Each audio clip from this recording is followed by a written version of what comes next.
अरिहंताणं नमो सिद्धाणं नमो आयर्याणं नमो वज्रायाणं नमो लोहे सर्वसाधुनं केशो पंच नमोकारो सर्वपापप्रणाशनो मंगलानं च सर्वेषु परम भवै मंगलम्। जय जगदीप जोनि वेयाणो जगगुरु जगानंदो जगन्नाथ जगवंदो जय जगत्यामय जय सुयाण भव तीर्थयराणं अपश्चिमो जय जय गुरुलोगानं जय वामहामि सच्चिदानंद संपूर्ण विश्वज्ञं विश्वभावनं शंकेश्वर पुरोतम सं पार्श्वनाथं नमामि सर्वाभीष्टप्रणाशाय सर्वाभीष्टार्थदायिने सर्वलब्धे निधानाय श्री गौतम स्वामिने नमः। सुधर्मा स्वामिने नमः। अज्ञानतिमिरान्धनं ज्ञानं जनशलाकया नेत्रमुन्मीलितं येन तस्मै श्रीगुरवे नमः।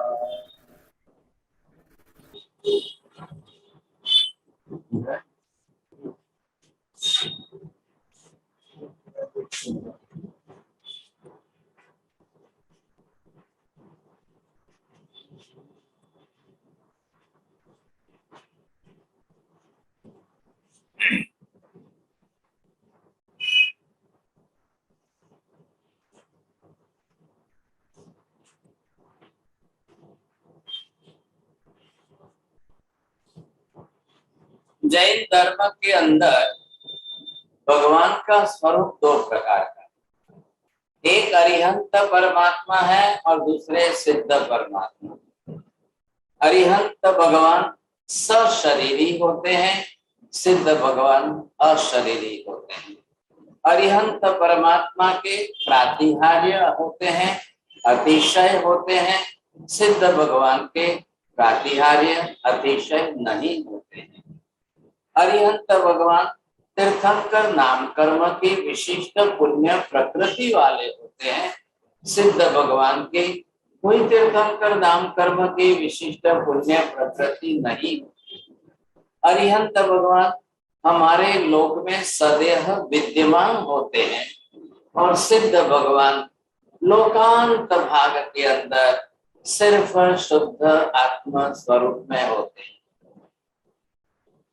अब ऐसे हम कई पॉइंट्स बना सकते हैं कि जिसमें दोनों भगवान का अंतर हो।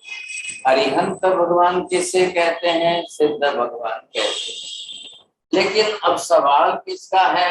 भक्त जो भगवान की उपासना करता है, अब उस भक्त को अरिहंत भगवान की भी उपासना करनी है और सिद्ध भगवान की भी उपासना तो करनी ही करनी।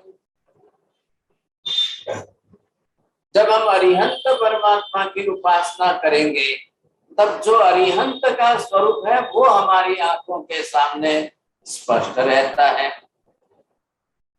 जब हम सिद्ध परमात्मा की उपासना करेंगे तब सिद्ध भगवान का सारा स्वरूप कैसा है वो हमारी आंखों के सामने स्पष्ट रहना चाहिए था। अब मैं इसके सारे पॉइंट्स आपको बताऊं और आप भी ज्यादा चिंतन करिए, जिसमें से मिलते हैं। मेरा आज पहला निवेदन है कि आप एक ऐसे राइटिंग में निबंध लिख करके अरिहंत भगवान का स्वरूप और सामने सिद्ध भगवान का स्वरूप, दोनों में क्या अंतर है, कितना अंतर है, किस प्रकार का अंतर है, क्या क्या भेद है और क्या क्या समानता है, ऐसा इधर देखिए, केवल ज्ञान अरिहंत भगवान में भी है, केवल ज्ञान सिद्ध भगवान में भी वही है, उतना ही है, कम ज्यादा नहीं है।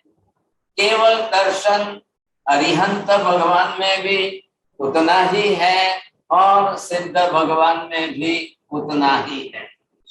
वीतरागता अरिहंत भगवान में भी उतनी है, संपूर्ण है, सिद्ध भगवान में भी उतनी ही पूर्ण स्वरूप में समान रूप में है।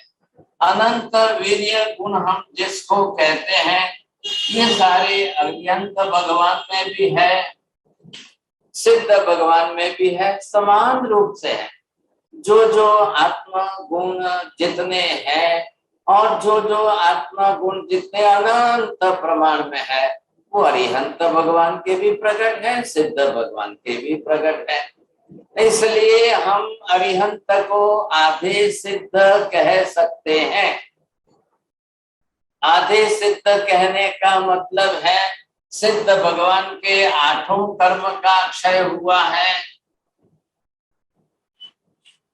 अष्ट कर्म क्षय वाले कहते हैं, लेकिन सिद्ध अरिहंत भगवान के 4 कर्मों का क्षय हुआ है। अभी 4 कर्म उनके क्षय होने बाकी है।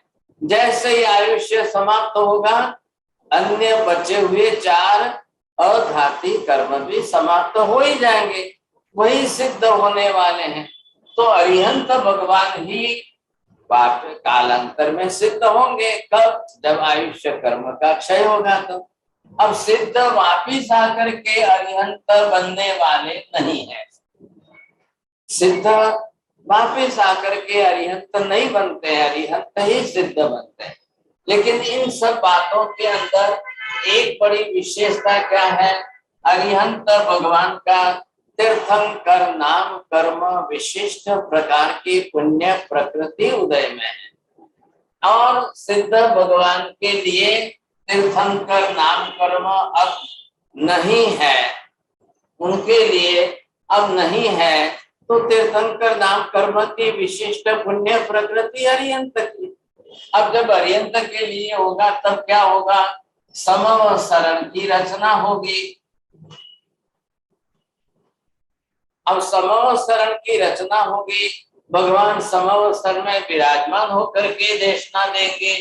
लेकिन जो है, अब सिद्ध भगवान के लिए समवसरण नहीं बनता है। अरिहंत भगवान को देशना अवश्य देनी है।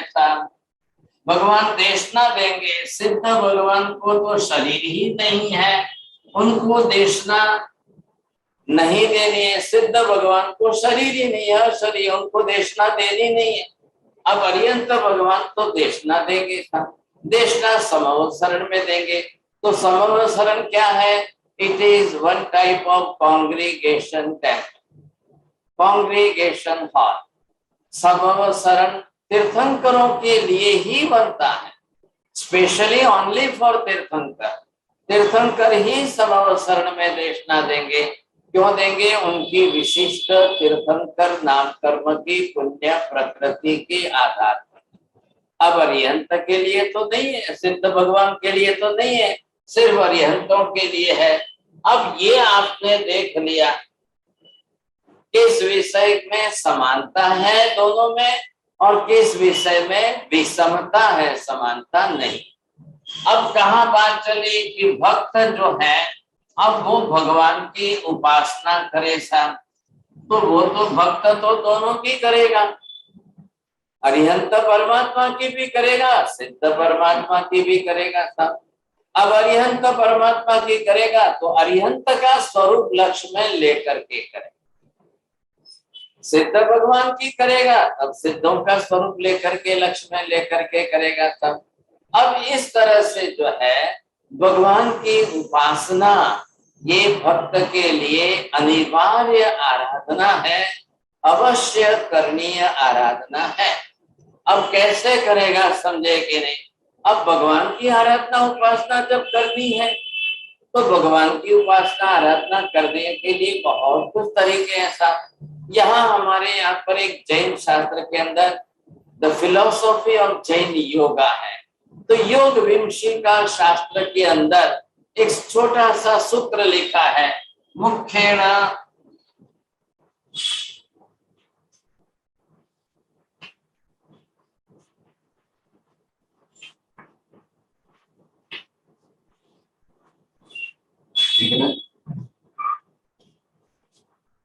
हाँ सर, यहाँ दोनों प्रकार के शब्द है।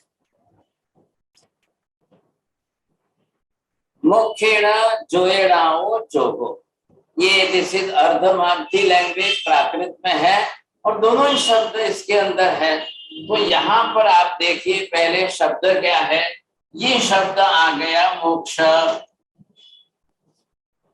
अब मोक्ष के साथ जोड़ने वाला, आत्मा को मोक्ष के साथ जोड़ने वाला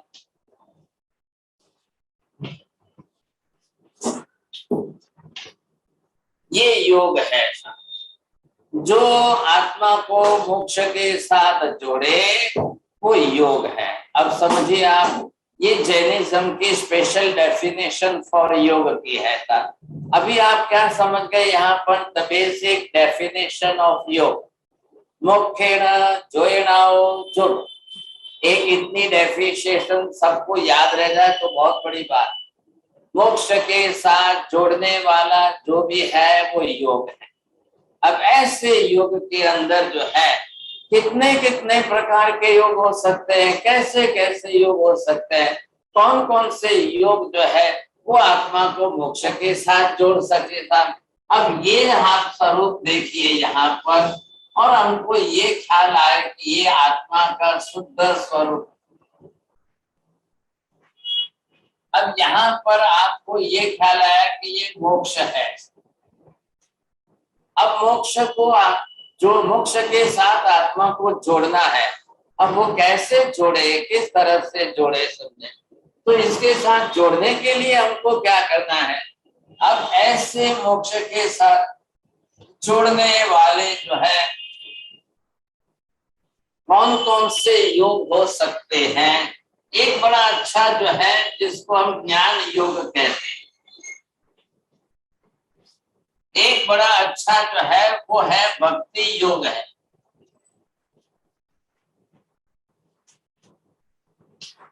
एक बड़ा अच्छा जो है वो है, समझे कि नहीं, जप योग है।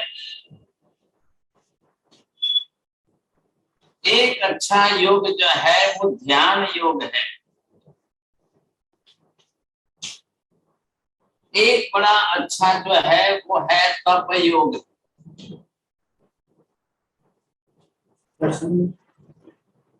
अब इन सब योग के अंदर जो जो भी है, तो ये सब योग मार्ग बन गए। इसको हम अगर ये नाम दें कि ये जो है सब योग मार्ग। अब आप किस योग से मोक्ष को प्राप्त करना चाहते हो। अब मैंने यहाँ पर जो है 2, ये 3, ये 4, ये 5 अलग अलग योग लिखे हैं।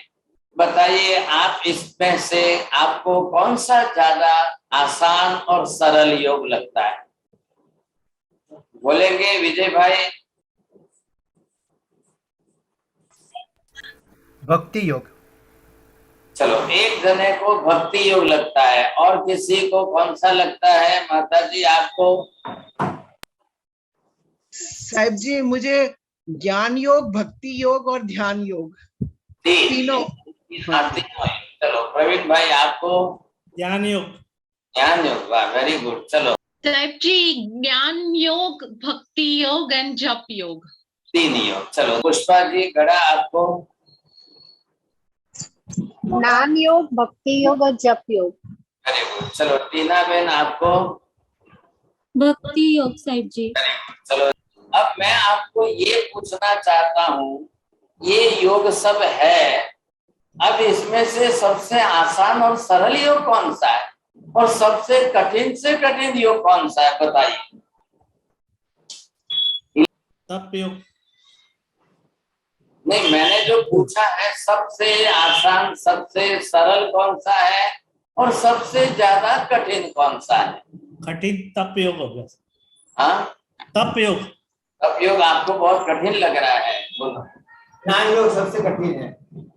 इधर इनका क्या, साहेब भक्ति योग सबसे सरल होता है ना। चलो बहुत अच्छा है। अब इसके अंदर तप योग कोई नहीं बोल रहा है, मैक्सिमम लोग तब तपस्या करके राजी होते हैं। अब ये मार्ग जो भी है, समझे कि नहीं, अब इनमें से कौन सा मार्ग लेना, अब किसको कौन सा पसंद है, किसको कौन सा पसंद है, सबके अलग अलग अपनी अपनी रुचि पर है, ये ध्यान रखिए। अगर आपको जो अच्छा लग रहा है वही अच्छा है और दूसरा अच्छा नहीं है, ऐसा भी नहीं कह सभी सकते। अच्छा, सभी अच्छा। कितनी आत्माएं जो है वो ज्ञान योग से मोक्ष मार्ग पर आगे बढ़ी, कितनी आत्माएं तप योग से मार्ग पर आगे बढ़ी, कितने आत्माएं जप योग से आगे बढ़ी, और कितने ध्यान योग से भी आगे बढ़े, और कितने भक्ति योग से भी आगे बढ़े। आगे चल करके एक योग दूसरे में मिक्सअप हो जाएगा, मिल जाएगा, आगे चल के दो योग तीसरे में मिल जाएंगे, हो सकता है, समझे कि नहीं। तो ये तो होना ही होना है। लेकिन आज अगर हमको कोई कहे सबसे ज्यादा बाल गोपाल स्त्री पुरुष संसार के सब लोगों के लिए बहुत सबसे ज्यादा सरल और आसान कोई है तो भक्ति योग है, समझे। भक्ति योग के अंदर बहुत आसानी से पढ़ा हुआ अनपढ़ भी कोई भी हो तो भी भक्ति योग में जुड़ सकता है। ज्ञान योग जिनको पसंद हो तो बात अच्छी है, ज्ञान योग बहुत कठिन है। ज्ञान योग के अंदर मेहनत करनी पड़ती है साहब। ध्यान योग तो सबसे कठिन है। ज्ञान योग के अंदर इतना स्थिर रहना और सब विचार बंद होना बाहर के, और मन की एकाग्रता स्थिरता बढ़नी, ये कोई इतना आसान खेल तो नहीं है साहब। लेकिन अब ध्यान योग किसको पसंद है, कौन कर सकता है, कौन चाहता है। आपने एक जन ने जप योग भी कहा सब, आपको जप करना भी पसंद है, लेकिन जब ये ध्यान की सीढ़ी का पहला स्टेप है, जब हम साधना में जाएंगे तो ध्यान साधना का पहला स्टेप जो है, फर्स्ट स्टेप, वो जप योग है। हम देख रहे हैं आप जो है नवकार मंत्र का जप करते, हम धीरे धीरे जप और ध्यान साथ में जोड़ते हुए प्रयत्न कर रहे हैं। इसलिए ये प्रयत्न हमारा चाप से आपको ध्यान में कैसे। रसीला बहन आप विवेक रखिए, बहुत डिस्टर्ब हो रहा है आपके। रसीला बहन आप विवेक रखिए, बहुत डिस्टर्ब हो रहा है आपका, अनम्यूट करिए। अब ये जो चल रहा है तो जिस योग में हम किस योग के अंदर ज्यादा प्रयत्न करें, कोई आसान लगता हो कोई कठिन लगता हो, सवाल आसान और कठिन का नहीं है। आपको पुरुषार्थ किस दिशा में करना है वो आपको देखना है, समझे कि नहीं। तो आपका अगर पुरुषार्थ अगर अपनी तरफ से जिस दिशा में आए,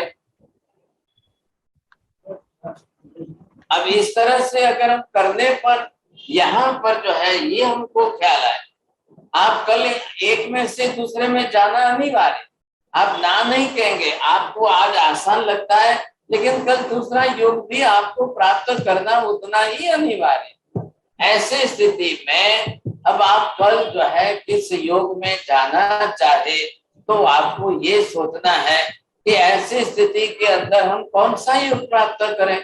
आज अगर हम भक्ति योग में हैं तो कल हम जप योग में जाएंगे, कल हम ध्यान योग में जाएंगे, कल हम जो है और उससे भी आगे बढ़ेंगे। कोई ना कोई रास्ता हमारा चलना चाहिए था। ऐसी स्थिति के अंदर ये सारे योग मार्ग हमारे बहुत है। अब जितने ये योग मार्ग है इन सब योग मार्गों पर आप आते आते चले। आज हम बात कर रहे हैं ऐसे भक्ति योग के मार्ग की बात विशेष रूप से कर रहे हैं। तो ये भक्ति योग जो है ये भी हमको समझना है अब इस तरह से हमको ये ख्याल आ जाना चाहिए, सामान्य लग रहा है भक्ति योग, लेकिन भक्ति करते करते भी आप कितने तरीके से भक्ति कर सकते हैं। अब मैं आपको पूछूं कि भक्ति क्या है, बोलेंगे कोई आप? नरेंद्र भाई। प्रभु के गुणों में लीन हो जाना। चलो, अब यहाँ पर आपको भक्ति क्या लगती है? पहली बात तो ये आपको देखना है कि ये है मोक्ष यहाँ पर। अब इस योग तक आपको पहुंचते पहुंचते पहुंचते अभी हम यहाँ पर जो है ये भक्ति योग की बात कर रहे हैं। अब इस भक्ति योग के अंदर आपको ये भी समझना है कि भक्ति योग के अंदर भक्त और भगवान, इधर देखिए, भगवान यहाँ पर पहुंचे हुए हैं। अब भक्त यहाँ पर है और ये बीच में जो भक्ति का माध्यम है, तो भक्ति भगवान और भक्त के बीच का एक ब्रिज है, सेतु। ब्रिज किसको बोलते हैं? If there is a one bridge on the river, then that bridge you see from one shore to another shore, it connect with you. आपको इस किनारे से उस किनारे पर ले जाने वाला ब्रिज है। भक्त को कल भगवान की प्राप्ति करावे या भक्त को कल भगवान बनावे, दो में से आपको कौन सा लग रहा है? बोलिए 11, आपको क्या लग रहा है? भक्त को भगवान की प्राप्ति करावे कि भक्त को कल भगवान बनावे? भक्त को भगवान बनावे।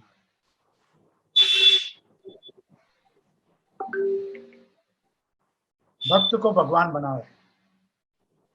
दुनिया के कई धर्मों ने रास्ते बंद कर दिए हैं। दुनिया के सब धर्मों ने एक ही कहा है, भक्ति जो है भगवान को मिला दे, भक्त को भगवान से मिला दे, उसको कहा है। जैन धर्म ने आपके लिए विशेष रास्ता खोला है और जैन धर्म ने विशेष रास्ता ये बताया है कि भक्ति भगवान से मिलने की अपेक्षा भी भक्ति भक्त को भगवान बनाने की कक्षा तक पहुंचा देता।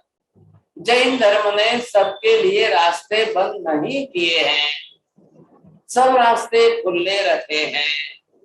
भक्त भी भगवान बन सकता है। अन्य धर्मों के अंदर निषेध है, कोई भगवान नहीं बन सकता है।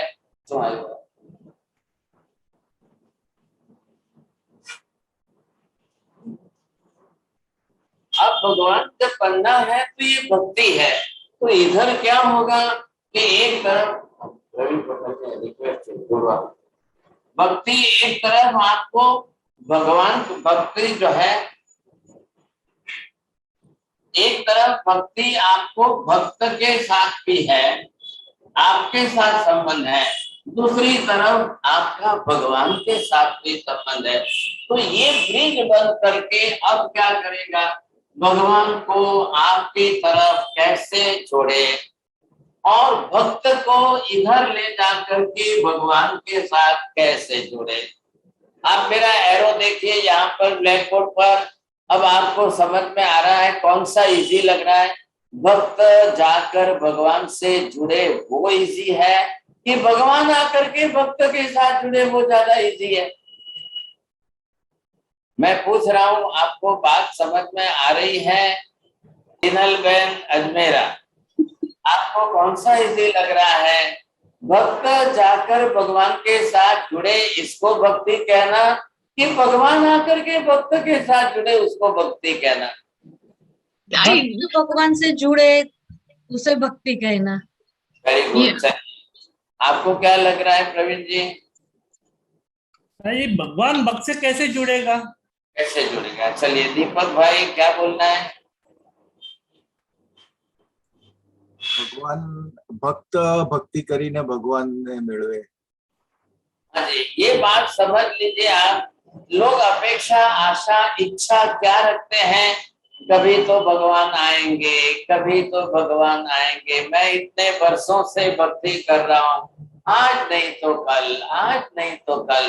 भक्त हमेशा ही आशा रखता है, इच्छा रखता है, भगवान कभी तो आओ, कभी तो आओ, कभी तो आओ। अब यहाँ पर आपको ये समझ लेना चाहिए कि भक्ति का मार्ग कौन सा है, भक्ति का मार्ग कैसा है। अब भक्त के मन में हमेशा ही एक रुचि, एक जिज्ञासा, एक तमन्ना, एक भावना इतनी प्रबल होती जाए, बनती जाए, बढ़ती जाए, बिल्कुल वो तृष्णा ही रहती है, तृप्ति नहीं होती है। आप ये सोचो मैं 10 साल भक्ति करूं, भगवान आ जाएंगे, मिल जाएंगे मुझे। आप ये सोचिए मैं 100 साल भक्ति करूं, भगवान आ जाएंगे, कल मुझे मिल जाएंगे, आ जाएंगे, मिल जाएंगे। आपकी ये तमन्ना हमारी सांसारिक भक्ति रहती है। एक पत्नी ने प्रीतम की भक्ति की तो वो चाहती है कि कभी पति आकर मिल जाए ऐसा। तो जैसे पति विदेश चला गया है, इधर पत्नी ने शादी की, अब शादी के बाद पति जो है विदेश चला गया, अब साल भर बीत गया। अब सोचिए पीछे तड़पने वाली पत्नी के मन में क्या इच्छा होती है। तो यहाँ पर भी एक आनंद गंजी अवधूत योगी हुए, उन्होंने भी भगवान की भक्ति की। तो कहीं पर तो पत्नी बन करके प्रियतम के रूप में परमात्मा का स्मरण करने का विचार किया। ऋषभ जिनेश्वर प्रीतम मारो और न चाहू रे कंत। भक्ति करने के लिए भक्त कई रूप ले सकता है। भक्ति करनी है, लक्ष्य तो यही है, भगवान पाना है, भगवान को मिलना है, भगवान को देखना है, भगवान को जानना है कि खुद भगवान बनना है। चलो मैंने कितने पॉइंट्स बोले हैं, खुशबू बहन बोलेंगे। ભક્તિ કરવા માટે ભક્ત ઘણા રૂપ લેતા હોય છે। ભગવાન દેખવો છે, ભગવાનને પામવો છે કે પછી ખુદ જ ભગવાન બની જવું છે। तो इन्होंने 3 छोड़ दिए, 2-3 तो बोले हैं। चलो तो बात ये हो रही है, हम भगवान की भक्ति कर रहे हैं, क्या बिना भगवान के भक्ति होगी साहब? नहीं, बिना भगवान के भी भक्ति नहीं होगी, बिना भक्त के भी भक्ति नहीं होगी। जी हाँ, बहुत अच्छा इलाबेन आप दिखा रहे। अब भगवान की अनिवार्यता भक्त के सामने रहनी ही चाहिए। तो भगवान की अनिवार्यता जितनी है उतनी भक्त की भी अनिवार्यता है, ये भी बात समझ लीजिए। अब सवाल किस बात का हो रहा है, भक्ति करने के लिए आपके पास साधन कितने हैं, भक्ति के प्रकार जो है। अब आपको ये देखना है किस किस तरीके से आप भक्ति कर सकते हो, कितने तरीकों से आप भक्ति कर सकते हो। अब इसमें आपके पास जितने प्रकार, जितने निमित्त आपके जुड़े, आप दर्शन कर सकते हो, आप पूजा कर सकते हो, आप जाप कर सकते हो, आप जो है भगवान का कीर्तन वंदन कर सकते हो, आप वंदन नमन कर सकते हो, आप ध्यान कर सकते हो, आप भगवान के उपदेश का श्रवण करके अब आप भगवान के बताए हुए तत्व, भगवान के बताए हुए पदार्थ, अब इन सब के लिए जो भी आपको करना हो, अब आप कीर्तन करो या आप जो है भगवान के सामने, ये आ गया स्तोत्र पाठ,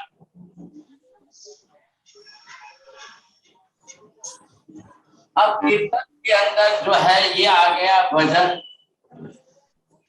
आप हिंदी में ज्यादा करके भजन कहो तो यहाँ पर अन्य भाषा में स्तवन। अब ये आज भगवान के गुणगान गाना,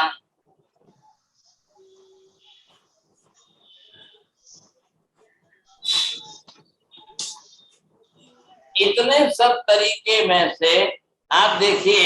अब आपको ज्यादा इसमें से अनेक तरीके, सब तरीके के अंदर केंद्र में भगवान और भक्ति के मार्ग हैं।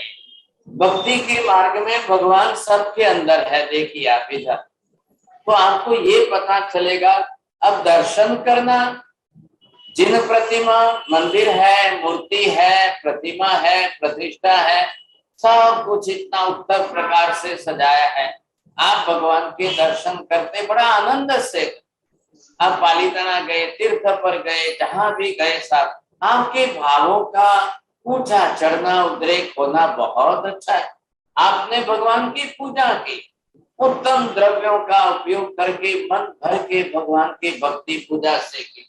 अब कोई तो यहाँ पर अपने आप में कोई सोचे कि मैं तो नृत्य भक्ति भी करूं, अब कोई सोचे कि गीत गान भी गाऊं सा, तरीके बदलेंगे साहब, क्योंकि हम अकेले ही नहीं करते हैं, देवी देवता आदि वो भी तो करते हैं, उनका भी तो काम है। स्वर्ग के अंदर देवी देवता है तो वो भी करते हैं। अब इस तरह से जाप करने में नाम स्मरण है तो भगवान का नाम रटते रटते रटते रटते नाम स्मरण करते रहिए।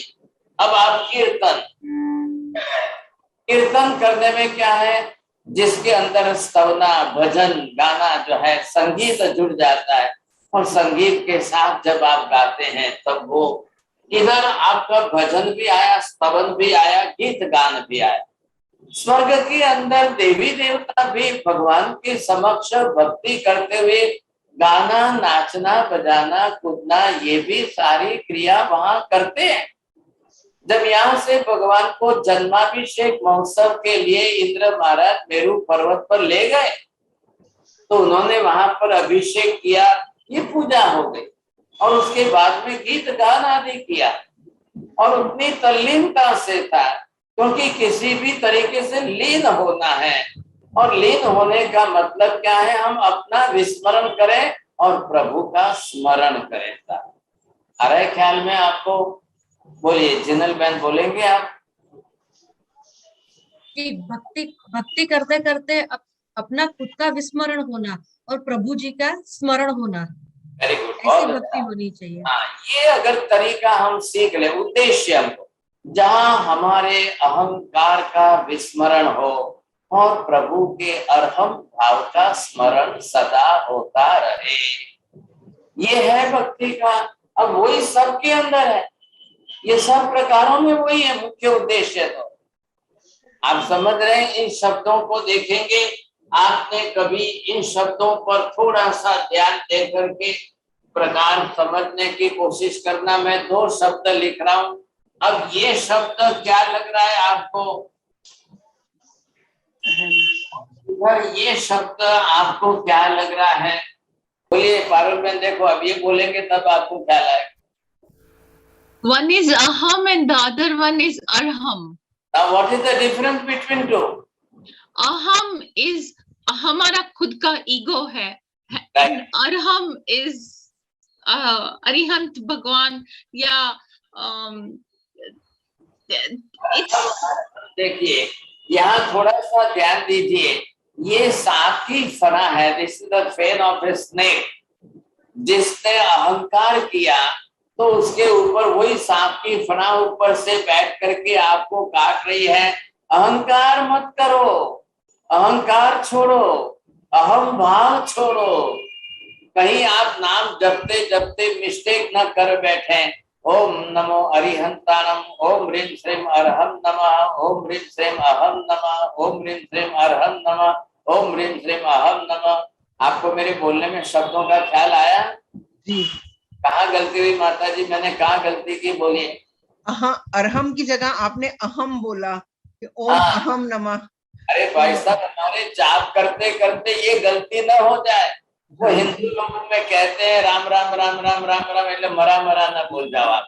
कहीं राम बोलते सामने अजपा जब जब हो जाता है तो इतना अजपा जब फास्ट होते होते राम राम राम राम राम राम करते करते मरा मरा मरा मरा मरा ना हो जाए। इसलिए यहाँ पर ही हमको जाप करना है अरहम का। लेकिन अरहम का जाप करते करते हम ऊपर से ये ऊपर की फना आपकी निकल गई। अब क्या हुआ सर, ये फैन जो थी स्नेक की फैन वो ऊपर से निकल गई तो हो गया अहम, दोनों एक ही लग रहे हैं आपको।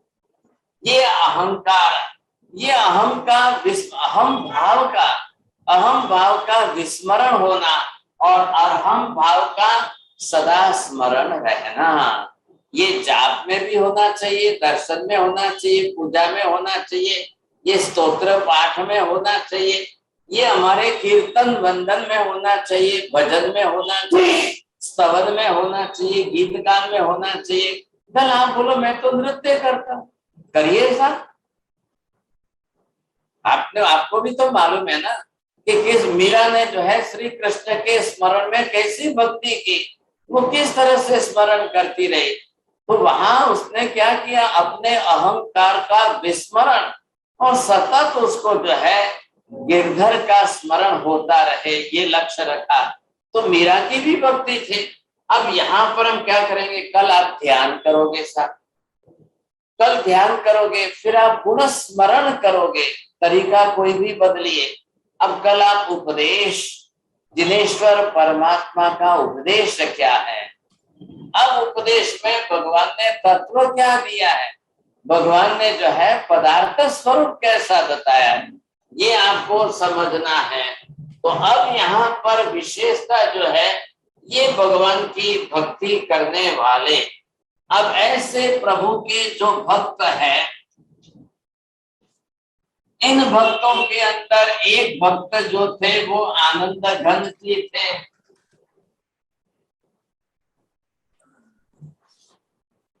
एक भक्त उनके साथ में उपाध्याय यशोविजय जी महाराज थे,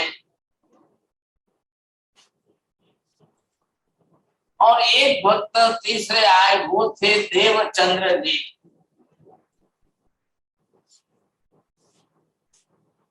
देखिए करना तो है भक्ति, अब भगवान की भक्ति करने के दिशा में जो है आज दिन तक, अब महावीर स्वामी को हो गए 2547 बरस बीत गए, पार्श्वनाथ भगवान को हुए 2900 बरस बीत गए, अब नमीनाथ भगवान को आप निकालते जाओ, हजारों लाखों करोड़ों वर्षों का अंतर काल निकलता जाएगा।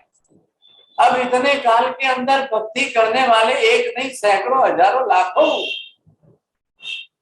प्राचीन काल से चला रहा है। हमेशा ही भगवान की भक्ति होती रही, करते ही रहे। आज हम जो है महावीर स्वामी के पश्चात के आज के इस काल के अंदर ऐसे ऐसे महापुरुषों के नाम ले रहे हैं। अब जिसके अंदर आप सोचिए 17वीं शताब्दी, 18वीं शताब्दी, 16वीं शताब्दी के बाद 17वीं शताब्दी में, 18वीं शताब्दी में, अब देखिए भगवान की भक्ति करना तो सबका अधिकार है, स्त्रियों का भी अधिकार है। साध्वी जी महाराज भी स्तवन बनाते हैं, साधु महाराज भी स्तवन बनाते हैं, आचार्य भगवंतों ने स्तवन बनाए, उपाध्याय जी महाराजों ने स्तवन बनाए। ये यशो विजय जी महाराज तो उपाध्याय जी थे।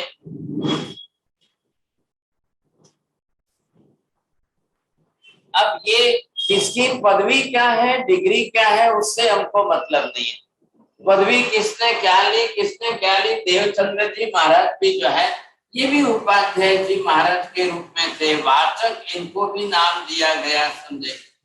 तो ऐसी स्थिति के अंदर आप ये सोचिए कि कवि के पास भक्ति का हृदय होना है, भक्त हृदय हो, भक्ति का भाव हो, कवित्व शक्ति हो, ज्ञान की परिपक्वता हो, ध्यान की कक्षा उनकी हो, ध्यानानुभूति, उन्होंने ध्यान करके बहुत कुछ सेल्फ रियलाइजेशन किया हुआ, उनको आत्म तत्व, उनको परमात्मा तत्व इतना स्पष्ट हुआ, और वो जब भक्ति करते गए तो उन्होंने कितने लिखे। तो ऐसे हमारे सामने आज की तारीख में कितने, सबको मालूम है कि भगवान कितने हुए साहब, 24 भगवान हुए।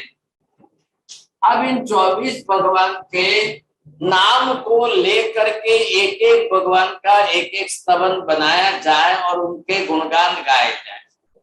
एक एक नाम लिया एक भगवान का, आपने ये नहीं कि आपको कौन सा नाम पसंद है, आपकी पसंदगी का सवाल नहीं है। आपने आदिनाथ भगवान का नाम लिया, आपने शांतिनाथ भगवान का नाम लिया, आपने संभवनाथ भगवान के नाम, यहाँ पर नाम अलग है, शरीर अलग है, माता पिता अलग है, उनका परिवार अलग है, लेकिन गुण तो सबके शरीर है। वो संसार में माता पिता या पत्नी पुत्र रह करके तो वो भगवान नहीं बने, उन्होंने तो अपने कर्म क्षय किए तभी तो वो भगवान बने हैं। अब कैसे कर्मों का क्षय, कितने कर्मों का क्षय कैसे किया? अब वो भगवान बनने के बाद के सबकी समानता एक शरीर की है, तो इनमें 24 ही भगवान, अब 24 भगवान सबकी स्तवना जिन्होंने की, उनके लिए वैसे स्तवनों की रचना की, अब उसका नाम हो गया 24। ये 24 जो नाम पड़ा है, तो इसके अंदर ये तो संख्यावाची है कि 24 तीर्थंकर भगवंतों की स्तवना करते गए करते गए करते गए। अब इसमें आप देखिए, आज हम महाविद्यालय में चले जाए तो वहां 24 होती नहीं है, तो वहां का नामकरण क्या होगा? वहां तो 20 कहलाएगी, क्योंकि 20 भगवान होते वहां, तो 20 तीर्थंकर है। 20 तीर्थंकरों की आराधना उपासना विशेष रूप से होती है, तो वहां 20 के रूप में कहलाएंगे सबने। अब इन सब की उपासना ये जो है बनी हुई है, ये 24 है। अब इन 24 का सीधा शब्दार्थ क्या? 24 तीर्थंकर भगवंतों की स्तवना, 24 भगवान की स्तवना। अब किसने किसने की? तो एक हुए आनंद घन जी योगीराज हुए, एक यशो विजय जी महाराज हुए, एक देवचंद्र जी महाराज। इनकी बात हम कर रहे थे कल, 1746 में इनका जन्म है। कल हमने थोड़ी सी इनकी बायोग्राफिकल स्टडी हुई थी था, तो मात्र 10 बरस की उम्र में दीक्षा ली। छोटी सी उम्र में 10 बरस के बालक को, देवचंद्र को दीक्षा दी गई। अब उसमें से ये बन गए देवचंद्र जी महाराज। अब उसमें से ये विद्वान भी हुए, पढ़े लिखे होशियार चतुर, ये विद्वान होकर के अब भगवान के मंदिर में बैठकर एक एक भगवान की स्तवना कर रहे हैं। ये भी आनंद गंजे भी अरावली पर्वतमाला की गुफाओं में चले गए सब, वहां बिल्कुल योगी जीवन, अध्यात्म योगी बन गए ये सब महात्मा जो जिस तरह से जिस कक्षा के हुए, तो इन्होंने अपनी तरफ से तब कैसी साधना की, विशेष रूप से इनको नाम दिया गया है अध्यात्म योगी। अब आप समझ सकते हैं अध्यात्म योगी का शब्द क्या है?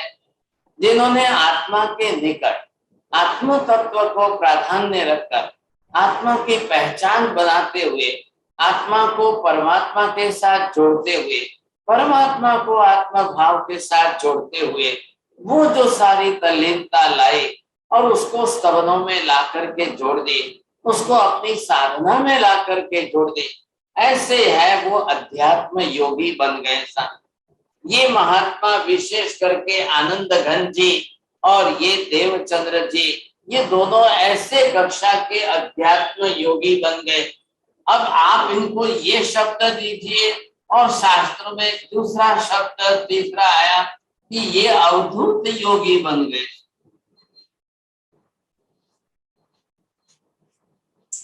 यहाँ पर शब्द ये आया अवधूत योगी, तो अवधूत का मतलब क्या है? बिल्कुल मतलब फकीर, समझे कि नहीं? अब न तो किसी का विचार है, न किसी की कोई इच्छा है, न किसी के प्रति कोई, अब इतने बिल्कुल निराकांक्ष जो कक्षा के ऐसे अवधूत योगी बन गए। अब ये आनंद घन जी अरावलियों की पर्वतमाला में रह करके, लेकिन आपको आश्चर्य क्या होगा, आनंद घन जी के बाद जो है ये आनंद घन जी का स्वर्गवास काल धर्म हुआ। उनके बाद में लगभग 10 साल के अंतराल के बाद में देवचंद्र जी महात्मा हुए। आ गई बात आपको ख्याल में? ये देवचंद्र जी महात्मा हुए हैं। मैंने इनकी बायोग्राफी तो कल आपके सामने रख दी है। अब बाकी की डिटेल में और जिनको जहां से मिले जरूर आप उपलब्ध करना। अब ये देवचंद्र जी महाराज अपनी तरफ से जैसे स्तवनों की रचना कर रहे हैं, इन्होंने भी 24 तीर्थंकर भगवंतों की स्तवना की, आनंद गंज जी ने भी की। अब आप थोड़ा सा कंपैरेटिव स्टडी करने जाओगे तो दोनों ही अध्यात्म योगी, तो दोनों के स्तवनों में, दोनों की रचनाओं में आध्यात्मिक तत्व बहुत आ रहा है। We are talking about that spiritualism. वो जो अध्यात्म तत्व आ रहा है वो बहुत अच्छा ऊंची कक्षा का तत्व आ रहा है। ये हमको इसमें ख्याल आ जाना चाहिए विशेष रूप से। और साथ में क्या क्या भरा इन्होंने, तो इनका एक लक्ष्य बना कि वो भगवान के सामने भक्ति करते समय ये लक्ष्य इन्होंने बनाया कि भगवान, अब डायरेक्ट सिर्फ भगवान की भक्ति करना, भगवान का नाम लेना, भगवान का परिवार बताना, भगवान के गुण गाना। अब इन्होंने थोड़ा सा लक्ष्य क्या बनाया कि भगवंत आपने तत्व क्या बताया है, हे भगवंत आपने पदार्थों का स्वरूप कैसा बताया है, परमात्मा के आत्म गुण, आत्म तत्व का स्वरूप कैसा है, आत्मा के गुणों का स्वरूप कैसा है। अब ये सब बातें लेकर के इन्होंने विशेष अपना ये विषय बनाया, 24 का मुख्य विषय बनाया। अब इन विषयों को लेकर के ये 24 तीर्थंकर भगवान के, अब भगवान ने देशना क्या दी, भगवान की देशना कैसी रही, भगवान ने इसके अंदर अपनी ये देशना जो है, तो भगवान की देशना के अंदर क्या क्या विषय आए, तो भगवान की देशना में शादवाद भी आया है, भगवान की देशना में त्रिपदी भी आई है, भगवान की देशना के अंदर द्रव्यानुयोग की बात बहुत आई है।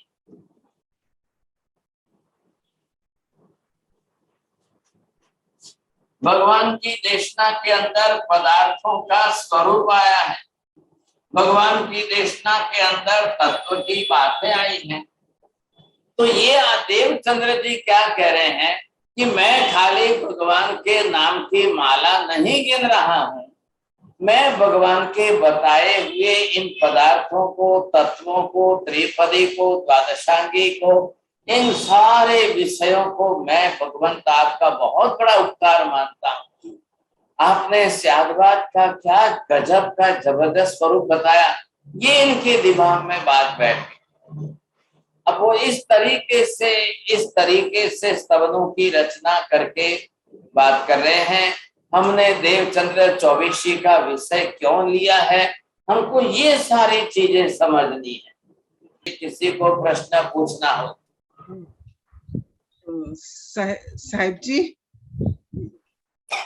साहिब जी भक्ति के लिए जैसे मेरे को सबसे ज्यादा इंटरेस्ट ज्ञान में इसलिए है कि ज्ञान से भगवान की महिमा आती है और महिमा के बिना भक्ति होना बहुत मुश्किल है उनका। तो इसलिए ज्ञान सबसे ज्यादा जरूरी है। ज्ञान से ही भक्ति हो सकती है, ज्ञान से ही ध्यान में उतरा जा सकता है। ज्ञान से तो सबसे मुख्य पहले ज्ञान ही है। आपका प्रश्न ही नहीं समझ में आया, क्या प्रश्न है साहिब जी? मतलब मैं ये कह रही हूँ कि आपने इसको स्टार्ट किया, बहुत ही आपका मतलब उपकार मानती हूँ कि ये उन्होंने जिस चीज को समझा तभी उन्होंने अपने स्तवनों में उस चीज को लिखा, तभी उन्होंने उसको हम भी इस मार्ग पे आगे चले, ज्ञान में पूरे उतर के फिर भक्ति के अंदर जाएंगे तो वो भक्ति एकदम शुद्ध होगी। बहुत धन्यवाद, बहुत धन्यवाद। बोलिए चौरड़िया जी। हाँ महाराज, जैसे आपने बताया कि भक्ति का बीता, आप भक्ति के ऊपर भगवान को जानना, भगवान को पाना, भक्त से भगवान बनना, तो आप इस बात पर थोड़ा प्रकाश डालें कि भक्त से भगवान बनना ये भक्ति के रूप में कैसे है? बस आप ये बने रहिए, क्लास में आगे आगे आता ही रहेगा। ये अच्छा, तो मैंने आपको इंडिकेशन दिया है, ये विषय आगे आते रहेंगे। ठीक है महाराज।